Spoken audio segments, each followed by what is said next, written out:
Okay, we're going to try this again with Hillary. We are sending a request to her. Again, there we go. Okay. She is here. Sorry for the technical difficulties. Hey. Hey. How's it going? I'm good. How are you? Sorry to keep you guys waiting. No, I'm basking in the sun outside. Nice. I figured I'd rather have birds and horses in the background and maybe like a plane than if a car rolls up, you are going to hear the barking will be out of control. So just hang on, just buckle up for that. I got it. Yeah, I've got my windows open and just basking over here. It's not as sunny here as it is there. What the heck? We're only an hour away, Reese. I know. I am right by Lori State Park, so you've got to come up and run / I love it there. Also, cheers. Yeah. I know. My mug. I have just a plain mug right now, so just don't make it's fun cool. of me. Don't worry. I brought mine. Yeah, you're pulling us. But thanks for joining on the Café ride. I'm super excited to have you here. We have similar interests. We're both ultra runners. You're a professional ultra runner. I'm just like, I just want to go and I just want to run a lot. But you're really fast, so like basically the same thing. and you're a cyclist now. So I would love it if you could, I mean, obviously, please tell us all about your ultra running. I'm like personally invested in that. But maybe, start with your story of one, maybe like your accident in ultra running. I know it's a long one, but you can condense that. And then we can go into like how you got into the cycling community. And I would love to just kind of pick your brain on that, since we're both coming from the similar niche industry to like another very niche industry. Right. I know. So, and to preface all of this, bikes are fun and more runners should try bikes. It's just like, as an anecdote, all runners, whenever they start riding, I feel like we approach riding the same way we approach running, which is like one speed. You just do that the whole time. Yeah. And it's like everything is a time trial. I did one road race and I was like, this is stupid. Why isn't the fastest person winning? Like, there's tactics. And I was like, what? No, you just go as fast as you can for the whole time. Well, I'm definitely an endurance athlete. So I'm just like, yeah, you guys can race. I'll see you in like 3 hours. And I'm still like, doing this thing. Yeah. But enough about me and my dumb experiences. I would love for you to kind of first like take us back to your unfortunate accident. Yeah. You wrote a book. Like, let's start there. That's exciting. Yeah. It's not exciting, but like that's where it began. Yeah. So I mean, first of all, thanks for having me on here. I'm psyched. And yes, I mean, as you mentioned, like I did write a book, but we'll get to that. I kind of I started running by accident. Honestly, I found running in graduate school when I was a tennis player in college, and I found running just kind of as a efficient use of my time and kind of stress management. Yeah. I mean, well, let's talk about what you were in graduate school for, because that seems stressful, but like super interesting. Yeah, so I had an undergrad degree in chemistry with an emphasis in organic chemistry, and so I decided... Super easy, dumb anyone can master that. Exactly. I mean, it's so great. So once you learn the rules of chemistry, you'll be hooked, I swear. Yes. And so I went to graduate school I was in a PhD program for neuroscience and physiology and structural biology. So if I had glasses, I'd like push them up right now. I like, honestly, I just want to like scrap our whole conversation about, I'm like, okay, let's talk about physiology. Yeah. Okay. No, it's been super cool because like as I discovered running, I mean, at the time in graduate school, I was working about 50 to 70 hours a week, like, minimum 50. Yeah. And so when I started running, like, I couldn't play tennis because it's too time costly. And then when I started running, I would run in the morning at like, 5:30 in the city of Denver, for an hour, and then I'd head into lab. Like my life was just like, eat, sleep, run, lab. Like, and And actually, so I found trail running through these groups. There's a group that I was running with, and it happened to be these like early 50-year-old women who I was running with. They just loved running, and they started taking me on trail runs on the weekend. And growing up in Fort Collins, so I mean, I grew up in Fort Collins, Colorado. Hey. Yeah, hey, girl. And so I mean, like going up Hooter Canyon, like Cameron Pass, like all of these things, like I lived in the Rocky Mountains. I lived on the trails, but I didn't know that you could run on them. That's so it's so funny. Right. I mean, that's like a whole nother topic. I remember there's a trail here called Maxwell, and I remember in college walking up sections of it and just being like, this is insane. And now I've been running up it for like 10 years. And I'm just like, this used to be hard. It's harder to walk. I swear to God. See, and this is the same thing, like Horsetooth Reservoir, like that Horsetooth Reservoir and Horsetooth Mountain was like a hard hike. And and then now going back, being a runner now and coming back to my home trails, which I would hike on and running on them, I was like, oh, this is like awesome. I can't believe I didn't do this when I was, sooner. Yeah. And I actually, like, my sister was a runner, and my father was a pretty fast runner. Like he like 55 years ago, he ran like a 2:28 marathon, which is like an Olympic standard back then. Yeah, that's great. So like I have it in my blood, but I needed time to discover it for myself. Right. And then once I did that, honestly, like it was such a fast progression, because like as a scientist, I really like hard work. And so shocking. So it's like when things are really hard, I find value in them. And it's super interesting. Like our brains need except it's interesting that they like, I need this total stimulation from my brain, but then trail running, I guess you'll probably allude to this, but trail running or whatever, it's like you just blank out for a long time. There's like, and so this is actually, the more I got into running, the more I was like merging the neuroscience, because so two things. For instance, I'm sitting on this, like I'm using this table right now, and it's from IKEA, and I built it, and it took me like some brute strength force and like some determination. And now I freaking love this table. And I think like we need challenges to appreciate things. Right. But then going back to the running thing, the more I ran, and especially on the trails, the more I realized how therapeutic and how it aided me in like my creativity and my productivity in science. Like, and this all goes to like rapid eye movement, like REM sleep. It helps you to kind of process things. It's actually more of the emotional recovery. But basically on trail running or even cycling, you think about it, you're scanning your eyes back and forth, up and down, like looking for obstacles. And that like activates like your cerebellum. And so like your repetitive motion. And that is actually, it's like a form of meditation, like active. Oh my God, I'm loving this. This is amazing. Yeah. And so it's like, it's perfect, because I felt that the more I ran, the more I loved it, the better I was performing as a scientist. But then I reached this point where I was like I started running in 2012. Yeah. And then my first trail running season was in 2014. And I won the US Skyrunning Series. And I had just so happened to love this type of terrain where skyrunning is like a form of trail running where it's like kind of the most vertical gain. Like in an ultra distance marathon, like 50 kilometers, you'd gain a minimum of 11,000 feet. Yeah. The races are so tough. I did one in Australia, and it kicked my ass. Like, you're just like, so Jesus. Tough. Yeah.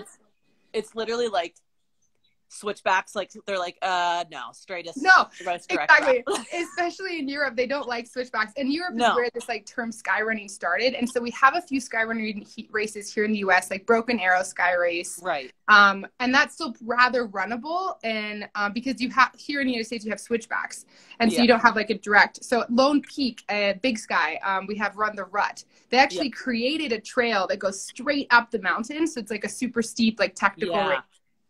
In Utah, we have one like the Speed Goat. There's a lot of them popping up all over. There's even on the East Coast, like Quest for the Crest. Like those trails are steep. And so I just love this style of racing. And then basically by 2015, I was forced with the choice of, okay, well, I'm having some successes, and I got offered a scholarship. I got offered a sponsorship with the North Face, and I was like forced to kind of choose between science and between running. And I don't like to choose, so I chose both. And I effectively got my master's instead of my PhD, and I began teaching at Front Range Community College. And then I would take off the summers, like literally pack my bags May to like August, and go race in Europe for the summer. And then fast forward to 2017, that was kind of what I was doing for like for several years. It's like what I was doing. I was just teaching, and then I was racing, and I'd have some other races like sprinkled in there where I could travel to. But I would love it because I would get to travel to all these amazing places. Right. And one of those places in 2017 was, can you write more books? I'm working on it. One of those places was in 2017. I was in Norway, and it was this amazing sky race. Like so it was 57 kilometers to about like 34 miles, and it gained like 15,000 feet. That's insane. That's insane rad. Because in like Norway, you just start at the sea and you just go up, and the mountains are not tall, but they're pretty technical. They're granite, they're rocky. But this is the stuff that I train on, and I love it. And it's like, so it was kind of like scrambly, where you have to kind of put a hand down to like stabilize yourself. Yeah. It's like being on like the 14ers above tree line, and you're just like, you're not running. You're just like, well, I'm like boulder hopping at this point. Exactly. But it's a little more scree-y. Yes. Where you are. Yeah. And so like scree, as basically effectively the rocks, there's a little bit of motion with them. And so, tree line's lower. And so like, you're just above on these ridges, and I was running on this ridge line, and I remember just 1 minute I was running, like, fast moving. And the next I was just in the air. There was nothing for me to like even register that I'd fallen or tripped. It was just, from what happened from people that had watched this happen, is that a rock gave way underneath my foot when I stepped on it.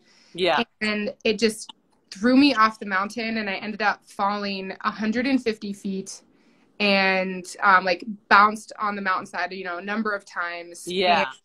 And, I was going to say, you broke like your feet, your hand, your arms, your legs, like your ribs. You were just held together by epidermis.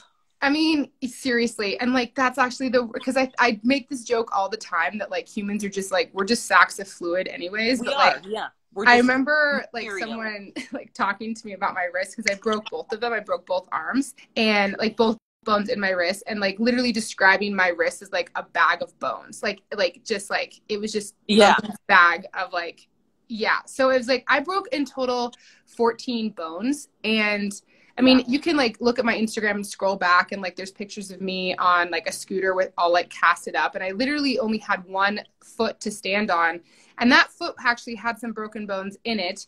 And the ankle was like severely sprained, and like, the ligaments were twisted, pulled, and so it was really painful to even like put a lot of pressure on that. So I was pretty laid up, and I like couldn't weight bear for 3 months before I was able to kind of start walking. I had torn a major ligament in my foot that needed surgical repair in my right foot, and that one sounds bad. And like that one, like they told me I wouldn't run ever again because of that injury.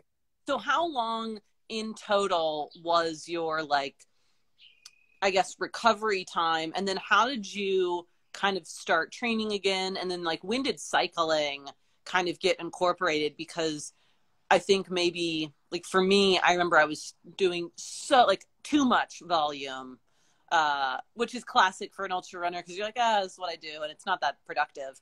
But you're like, well, I'll try cycling on like a rest day, and I'll try this to like have endurance. So for me, it became like, at first it was like, this is like an additional activity to do when I'm not running. So it was like the gateway drug in was like recovery for me. And so I think like, I would love to know kind of what the recovery process was like mentally, because like, I just am curious. One, like we talked to Aaron about this earlier, just like the mentality of like, whether it's you're a runner or a cyclist, but you're just like mentally destroyed because it's your identity, right? Like you're not just like, oh, I enjoy this as a hobby. It's like, this is who I am as a person. So it's like, yes, you have to repair your broken bones. Then you have to repair your mental state. And like, how do you go about doing this? Like, what did that process look like? And like, what was helpful?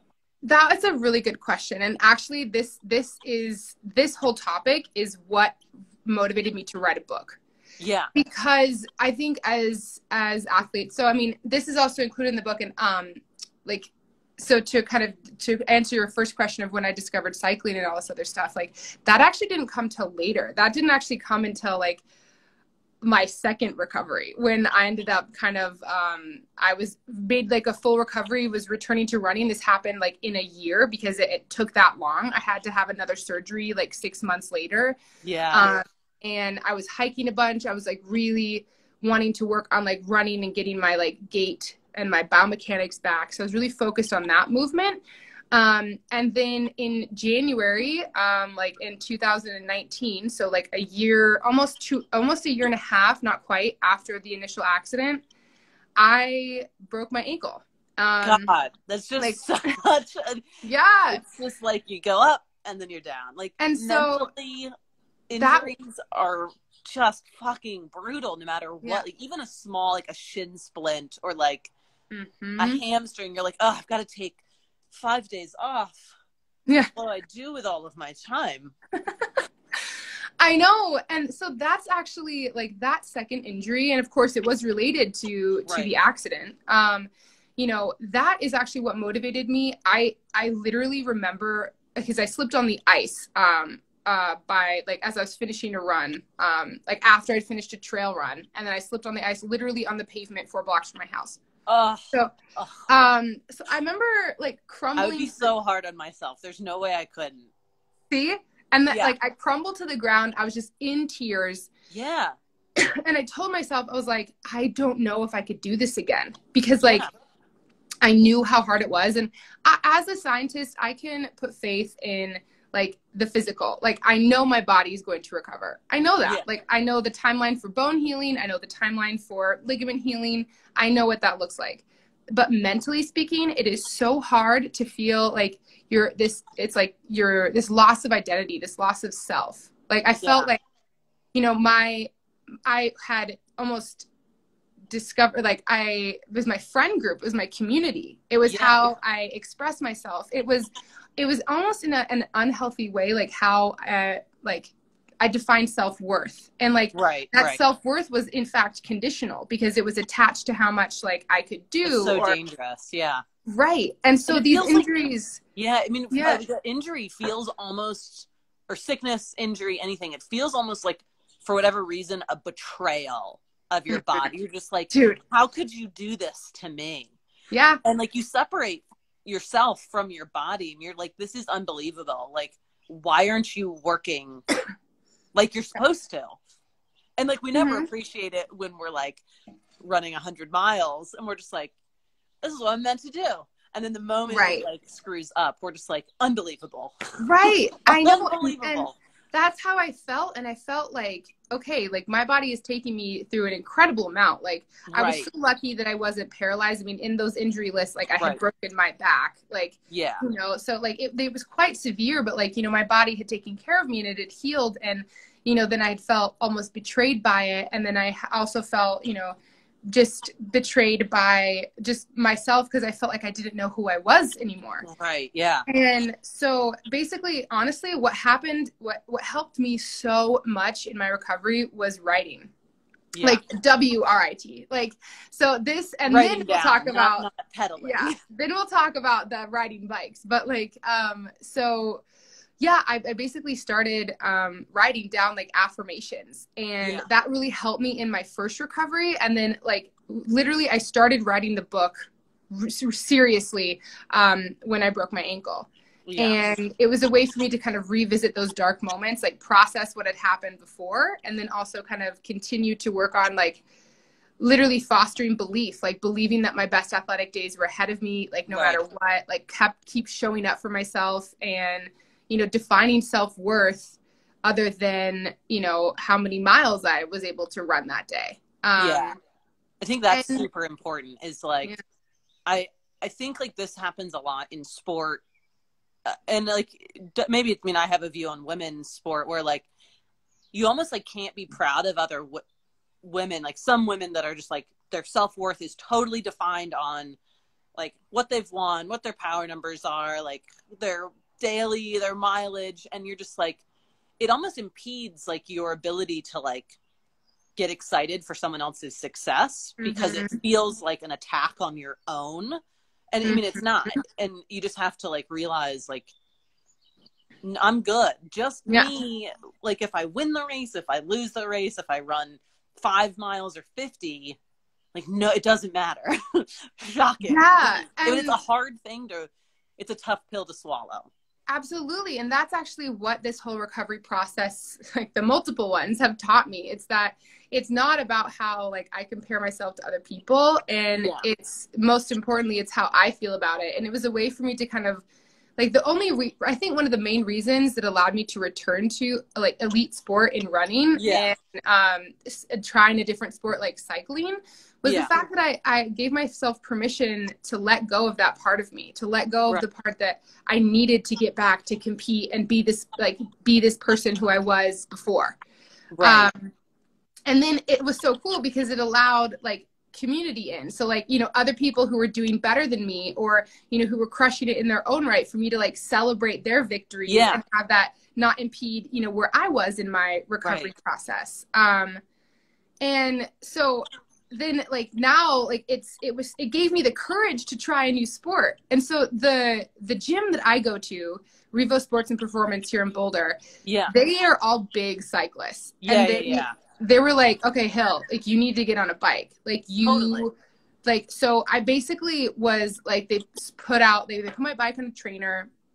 I was doing this ridiculous thing. Like, anyone know what an Aerodyne bike is? It's like the bike with the fan and like the arms.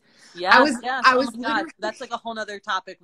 On a different day, we should talk about that. Yeah. But I was literally early days of my recovery, putting my leg up on like the one I couldn't weight bear in, up on a like stool, and then like Aerodyne biking with one leg until I could actually do like a real bike. And so basically I had gotten this gravel bike, but I hadn't used it because like I had gotten it the previous year. So, and finally I brought it into Revo. I was like, I don't know if I like cycling. Like it seems kind of dangerous. Like, no.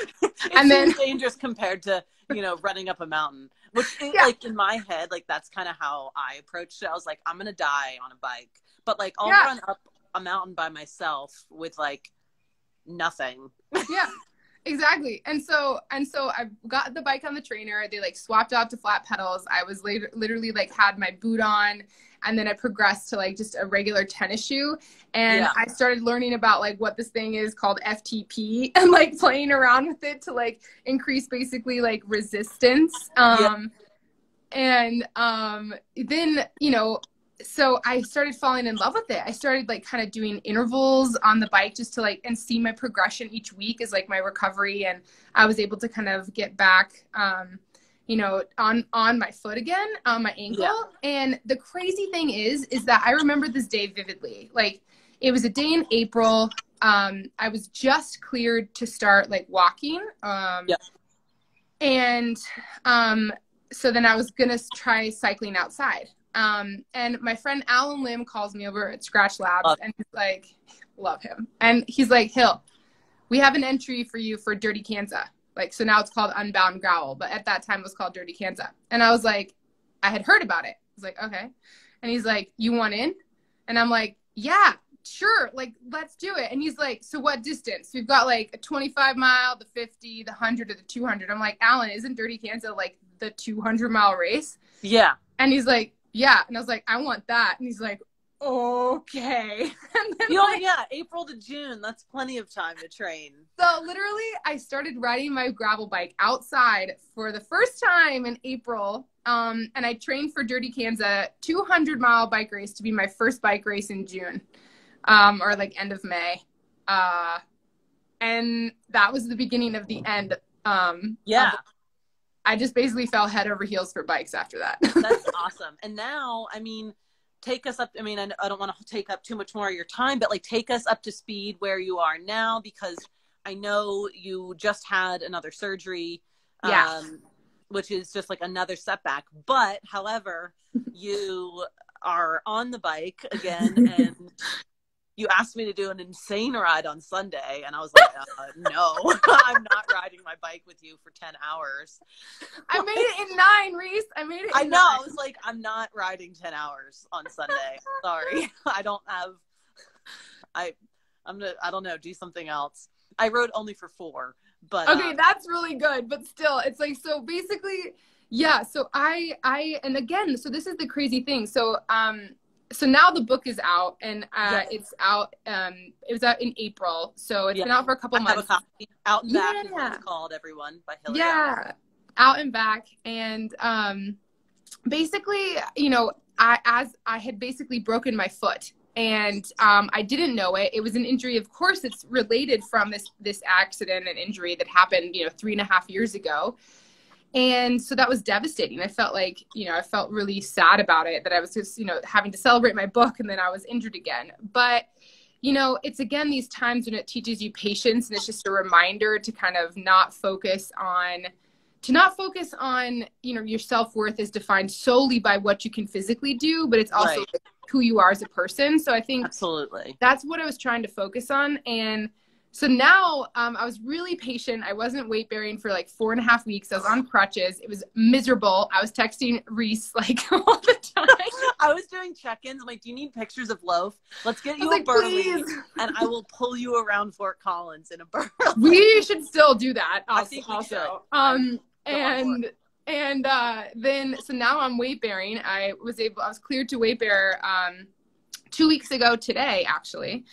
And yeah, and so now I'm actually like I'm on a bike again, and like Reese said, I'm like, that's the cool thing about bikes. And this is the really awesome thing, is I went on this crazy ride on Sunday to see if I could, because I'm still signed up for Unbound Gravel 200, and I want to do it, and I wanted to have like a test ride to see how I was feeling and to see how the foot was feeling. And so I created this crazy route. I did it crazy. And like, it was so much fun. And the coolest thing is that I had fun on the bike, and I could see the progression that I've made in only 2 years that I've been riding a bike. And, you know, I describe myself as pretty okay at bikes, but like, that's fine for me, because like I don't need to be the best. Like I don't need to throw down. I just want to have so much fun. And so it's really cool to have that now, like shifted perspective with sports and, you know, running and cycling. And now it's really cool because I can just combine it. Like in the summertime, as the mountains open, like I want to come to Fort Collins with you, Reese, and like we can like strap our running shoes to our bikes, and then like totally. Oh my God, we could do like super longs. We could like and meet up at Long's Peak and then go run Long's Peak. Okay, that's a brilliant idea. Let's do it for sure. I know. I was like, Hillary is like the perfect adventure partner for me, because she's like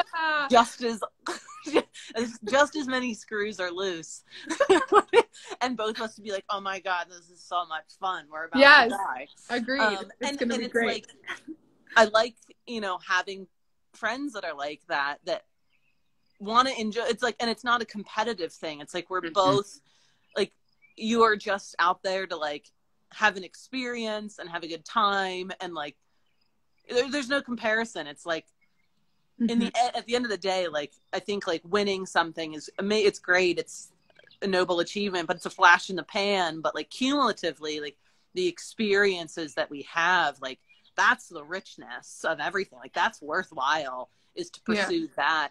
And it just so happens that like a lot of what you do, running and cycling, even if you win it, it is an amazing experience, because it's like, I got to travel, I got to meet these people, and it's like a much more well-rounded outlook, rather than like, I'm here to win, and not I'm here to like kick ass and take names. But it's like you can win or you could lose, and it's all about how you do it, and like the people and experiences that you kind of like meet and like see along the way. And I just love your perspective on it. And I like, if anyone hasn't bought the book, it's Out and Back.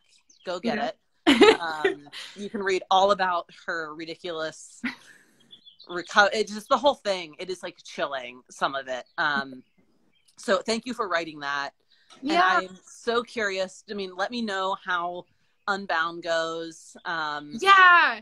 And I mean, I love what you're saying too. I mean, because you have such a similar perspective too. It's like for me, it's the love of the process. It's like, for sure, of course, like, you know, if you're in a race, you're going to try your best, but like even, especially in an endurance race, like shit hits the fan.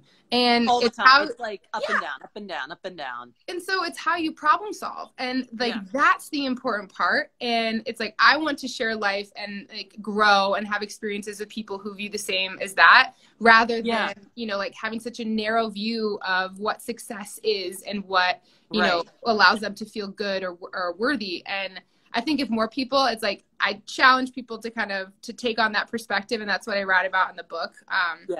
So yeah, and I'm psyched to get out on adventures with you too. Yeah. Oh my God. Well, we should absolutely plan something. I think we could come up with some pretty dumb stuff. I think so too. I think we're smart enough to be dumb enough. Yep. Well put. So I think that would be so much fun. Yeah.